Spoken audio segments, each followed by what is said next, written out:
Karnataka news beet follow ಮಾಡಿ, subscribe ಮಾಡಿ. ಇದು ಈಗ ಅನುಮಾನಕ್ಕೆ ಕಾರಣ ಆಗಿದೆ. ಆದ್ರೆ ನಾವು 3 ಜನರನ್ನ ಏನು ಒಟ್ಟಿಗೆ 4 ನಮ್ಮ ಇವತ್ತ ಸಾಹುಕಾರರನ್ನ ಸೇರಿ 14 ಸಾಹುಕಾರರಿಗೆ 4 ಏನು ನಾವು ಫಿಕ್ಸ್ ಮಾಡಿದ್ವಿ. ಅದರಲ್ಲಿ 4 ಅವರಿಗೆ ಹೋಗಿದೆ. ಒಂದು ಯತ್ನಾಳವರು, 2ನೇದು ಕೃಷ್ಣ ನಾಯಕ್, 3ನೇದು ನಮ್ಮ ಚಂದ್ರಲಮಾಣಿ, 4ನೇದು ದುರ್ಯೋಧನ ಹೈವಡೆ. ಈಗ ಈ 4 ಹೆಸರುಗಳು ಲಿಂಗರಾಜ್ ಪಾಟೀಲ್ ಅವರ ಪಟ್ಟಿಯಲ್ಲಿ ಇಲ್ಲ. ಇವರಿಗೆ ಅದು ಸಂಬಂಧ ಇಲ್ಲ. ಅಲ್ಲಿರ್ತಕ್ಕಂಥ 3 ಅನುಮಾನಾಸ್ಪದ ಇದೆ. ಅದಕ್ಕೆ ಈಗಾಗಲೇ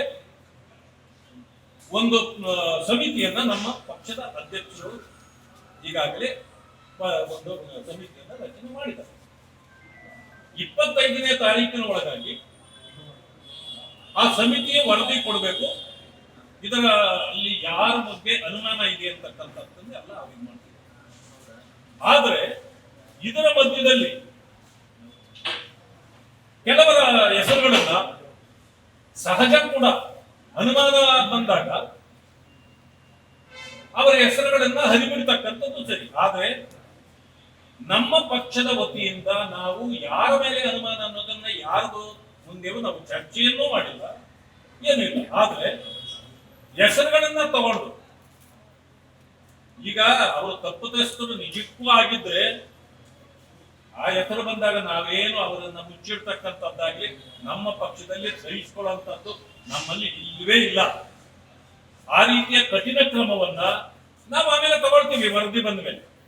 ಅದಕ್ಕೆ ಮುಂಚೆ ಕೆಲವು ಮಾಧ್ಯಮಗಳಲ್ಲಿ ಕೆಲವು ಹೆಸರುಗಳು ಬರ್ತಾರೆ. ಈಗ ನೋಡಿ, ಕೃಷ್ಣ ನಾಯ್ಕ ನಮ್ಮ ಜೊತೆಲೇ ಇದ್ದಾರೆ, ಚಂದ್ರಲಮಾಣಿ ನಮ್ಮ ಜೊತೆಲೇ ಇದ್ದಾರೆ.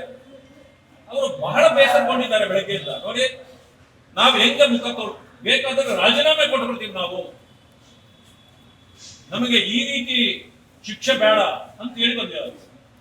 ಆದ್ರಿಂದ ದಯಮಾಡಿ ನಾನು ಮಾಧ್ಯಮದ ಮಿತ್ರರಲ್ಲೂ ನಾನು ಮನವಿ ಮಾಡ್ತೇನೆ, ನಮ್ಮ ವರದಿ ಬರೋವರೆಗೆ ಯಾರ ಮೇಲೆಯೂ ಕೂಡ ಈ ಸದ್ಯ ಅನುಮಾನವನ್ನು ನಾವು ವ್ಯಕ್ತಪಡಿಸತಕ್ಕಂಥದ್ದು ನಮಗೂ ಇಲ್ಲ.